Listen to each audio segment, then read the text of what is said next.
আপনারা গতকালকের একটা নিউজ হয়তো অনেকে দেখেছেন যে কলকাতার আরজি কর হসপিটালের একজন ডাক্তার, একজন নারীর চিকিৎসক, তার প্রতি পাশবিক নির্যাতন করা হয়েছে এবং তাকে হত্যা করা হয়েছে ভারতে। এটার প্রতিবাদে ঢাকা ইউনিভার্সিটিতে একটা আয়োজন হয়েছে 16 আগস্ট রাতে, এবং সেই আয়োজনে বর্তমান অন্তর্বর্তীকালীন সরকারের একজন উপদেষ্টা, সমাজ কল্যাণ উপদেষ্টা, তিনি উপস্থিত হয়েছেন। এস মুর্শিদ ওনার নাম। তিনি সেখানে উপস্থিত হয়ে তাদেরকে বলেছেন যে তোমরা কিছু দাবি দাওয়া পেশ করো, কিছু দাবি দাওয়া দাও তোমরা, যে দাবি দাওয়াগুলো বাস্তবায়নের জন্য আমরা ঝাঁপায়ে পড়ব। তিনি প্রকাশ করছেন যে আমরা ঝাঁপায়ে পড়ব তোমাদের সেই দাবি দাওয়া বাস্তবায়ন, তোমরা সেগুলো দাও। দাবি দাওয়া তো রেডি ততক্ষণে, তিনি দিতে বলছেন এবং বলছেন যে ঝাঁপায়ে পড়ব আমরা। এবং তিনি আরো কিছু কথা সেখানে বলেছেন, আমি সেগুলোতে আর যাচ্ছি না। তার পুরো কথার খোলাসা হলো যে পুরা তার কাছে যে সরকারি শক্তি আছে, তার পুরো ডিপার্টমেন্ট ঝাঁপায় পড়বে সেগুলো বাস্তবায়ন করবার জন্য। শুধু তাদেরকে উৎসাহ দিচ্ছেন, তিনি অনুপ্রাণিত করছেন যে তোমরা সেগুলো দাও। তারা দিয়েছে। তারা কি দিয়েছে? 13টা দফা বা দাবি দিয়েছে।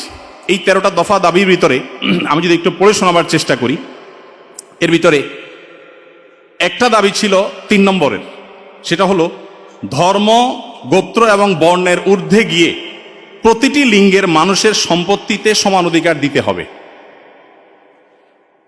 এটা আমাদের প্রচলিত আইন বিরুদ্ধ যেমন, তেমনি এদেশের সংখ্যাগরিষ্ঠ মানুষ মুসলমানদের কোরআনে কারিমের সুস্পষ্ট বিধানের হুবহু বিপরীত। এর আগে বিভিন্ন সরকার যেটা চেষ্টা করেছে, করতে পারে নাই। এখন বৈষম্য দূর করবার নাম দিয়ে কলকাতায় হয়েছে কি, আর তারা দাবি করছে কি? কলকাতায় হয়েছে একজন নারী চিকিৎসক পাশবিক নির্যাতনের শিকার হয়েছেন, তাকে খুন করা হয়েছে। পৃথিবীতে মুসলমানরা নারীদের অধিকার নিয়ে যখন কথা বলেছে, তখন আজকালকার নারীবাদীদের জন্ম হয় নাই। মুহাম্মদ সাল্লাল্লাহু আলাইহি সাল্লাম যখন নারী অধিকার নিয়ে কথা বলেছেন, তখন এই নারীবাদীদের 14 গোষ্ঠীর কারোর জন্ম হয় নাই। যেখানে মেয়ে হিসেবে জন্মগ্রহণ করলে জীবন্ত পুঁতে ফেলা হতো, যেখানে মেয়ে হিসেবে জন্মগ্রহণ করা অপরাধ ছিল, সেই সমাজে নারীকে শুধুমাত্র মুক্তই করেননি নবী সাল্লাল্লাহু আলাইহি সাল্লাম, শুধুমাত্র মৃত্যুর হাত থেকে রক্ষাই করেননি, নারীকে আকাশের উচ্চতায় তুলে দিয়ে গেছেন। কোনো বাবা মা যদি 2টি কন্যা সন্তানকে সঠিকভাবে যথাযথভাবে লালন পালন করে, তার জন্য জান্নাতের গ্যারান্টি দিয়েছেন।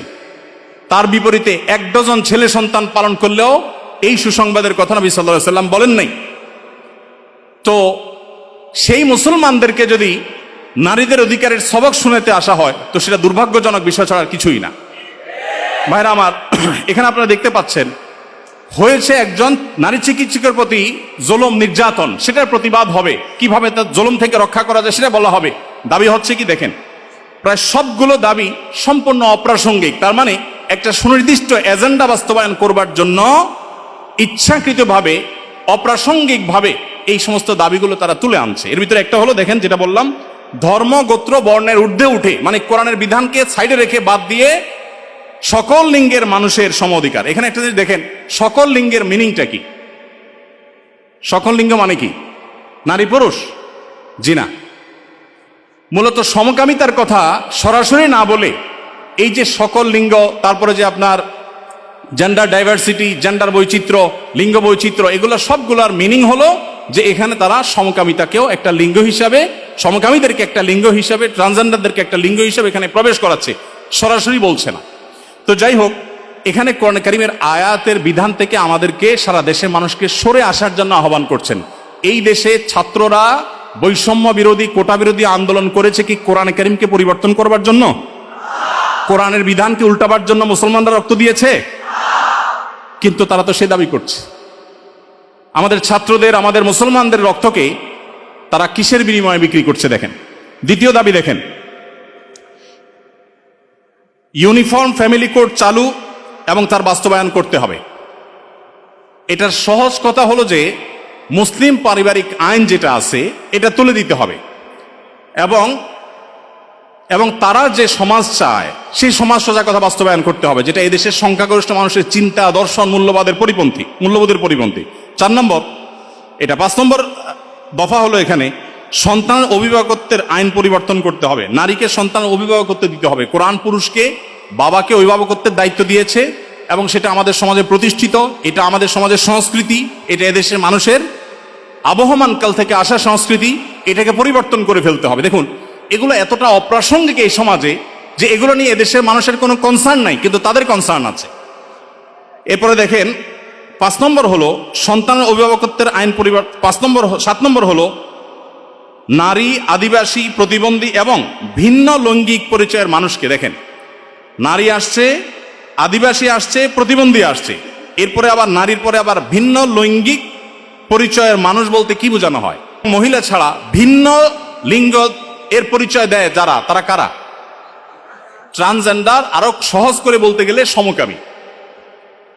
কারণ একজন পুরুষ যখন নিজেকে নারী ঘোষণা করে তখন তিনি আরেকটা পুরুষের সাথে বিয়ে বসে, কারণ তিনি ঘোষণা করছেন নিজেকে নারী, এখন একটা পুরুষের সাথে বিয়ে বসেন। যখন একটা ছেলেকে বিয়ে করেন তিনি, তখন আগে থেকেই তো তিনি পুরুষ, এখন একটা ছেলেকে বিয়ে করলেন, তাহলে সমান সমান কি দাঁড়ালো?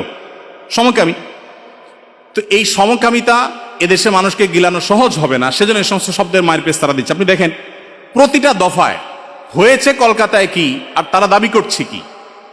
তো এই যে ব্যাপারটা দেখেন, এখানে তারা বলছে যে নারী, আদিবাসী, প্রতিবন্ধী এবং ভিন্ন লৈঙ্গিক পরিচয়ের মানুষদের প্রতিনিধিত্বের জন্য যৌক্তিক অনুপাতে কোটা বরাদ্দ দিতে হবে। যে কোটা বিলুপ্তির জন্য এত কিছু, সেই ছাত্রদের করা সরকারের উপদেষ্টা এখন কোটা চাচ্ছেন সমকামীদের জন্য। বলেন, এই মানুষগুলো যারা শারীরিকভাবে সুস্থ সবল, তারা নিজের মেধায় তো লড়তে পারেন, কিন্তু এখানে নারীদের জন্য শুধু কোটা চাচ্ছেন তিনি তা না, তিনি ভিন্ন লৈঙ্গিক পরিচয় ধারণকারী মানুষদের অর্থাৎ সমকামীদের জন্য তিনি কোটা চাচ্ছেন। সমকামীদের শুধু বৈধতা দেওয়ার কথা বলছেন না, তাদের জন্য কোটা রাখার দাবি করা হচ্ছে। আচ্ছা দেখেন, এরপরে আমরা দেখতে পাচ্ছি যে 8 নম্বর যে দাবি, সে দাবিতে লেখা আছে যে বলা হয়েছে যে 1860 সালের গর্ভপাতের আইন বাতিল করতে হবে, নারীকে গর্ভপাতের পরিপূর্ণ স্বাধীনতা দিতে হবে। মানে জেনা ব্যভিচার হবে, অসামাজিক কার্যকলাপ হবে, মনে চাইলে গর্ভপাত করবে, এই বিষয়গুলো ইজি করে ফেলতে হবে, সোজা কথা। তো গর্ভপাতের মাধ্যমে যে ভ্রূণ হত্যা করা হয়, এটা কি হত্যা না? হত্যা না? তো মানবতার ধ্বজাধারীরা দাবি করছেন কিসের? যে একটা মানব ভ্রূণ হত্যা করার অনুমতি দিতে হবে, স্বাধীনতা দিতে হবে। এ দাবি করছেন কারা? মানবতার সবক দেয় যারা আমাদেরকে সকাল বিকাল, তারা। ভাইরা আমার, এরপর আপনি দেখেন কলকাতায় ঘটেছে কি, একজন নারী চিকিৎসকের উপরে জুলুম হয়েছে, আর তারা চাচ্ছে কি যে কোনো নারী যে কোনো জায়গায় গর্ভপাত করতে পারবে, পারমিশন চাচ্ছে। তার মানে যত রকমের অবৈধ সম্পর্ক আছে, জেনা ব্যভিচার আছে, এগুলো করে যাতে কারো টেনশন করতে না হয়, সে রাস্তা যাতে সুগম হয়, সেটা তারা চাচ্ছে। কলকাতা হয়েছে কি, আর তারা দাবি করছে কি?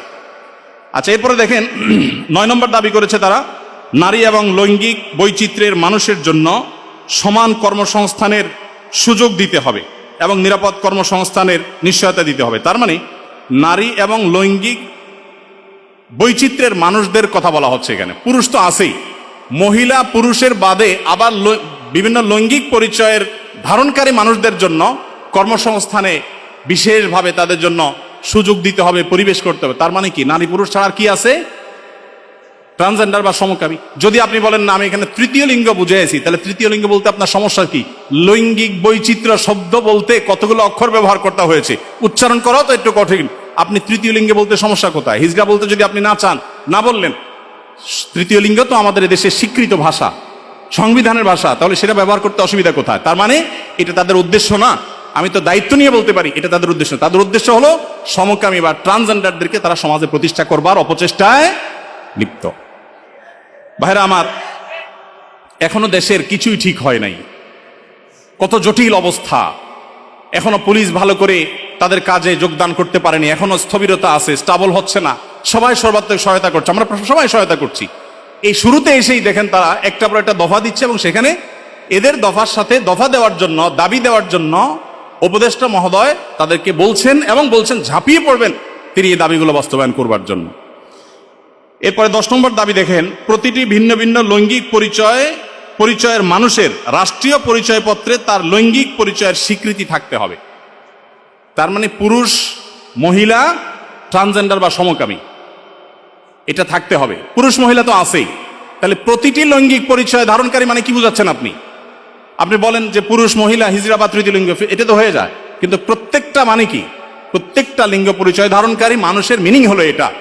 বিগত আমলে আমাদের স্কুলে, এমনকি আলিয়া মাদ্রাসার পাঠ্যপুস্তকে যে পাতায় পাতায়, লাইনে লাইনে, পৃষ্ঠায় পৃষ্ঠায় যে সমকামিতার কুশিক্ষা, এই অপসংস্কৃতি এবং বস্তা পচা সস্তা এই চিন্তাধারা এবং বিকৃত ব্যবস্থাপনাকে যারা এই সমাজে পুশ করার চেষ্টা করছে, আমাদের সমাজে এর বাইরে হাজারটা বিষয় আছে, সেগুলো নিয়ে তাদের কোনো মাথা ব্যথা নেই।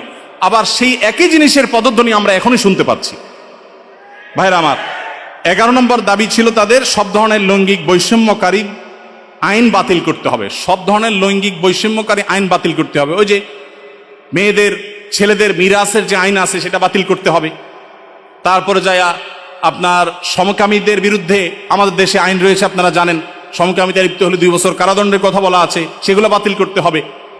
এই যে দাবিগুলো আছে, আপনারা এবার মিলান যে কলকাতাতে একজন নারী চিকিৎসক, তিনি জুলুমের শিকার হয়েছেন, তার সেই জুলুমের বিরুদ্ধে সর্বকণ্ঠে আমরা শতকণ্ঠে প্রতিবাদ জানাবো, কিন্তু এখানে প্রতিবাদ জানাতে গিয়ে দাবি যেগুলো তোলা হচ্ছে সবগুলো হলো সমকামী এবং ট্রান্সজেন্ডারদের জন্য দাবি।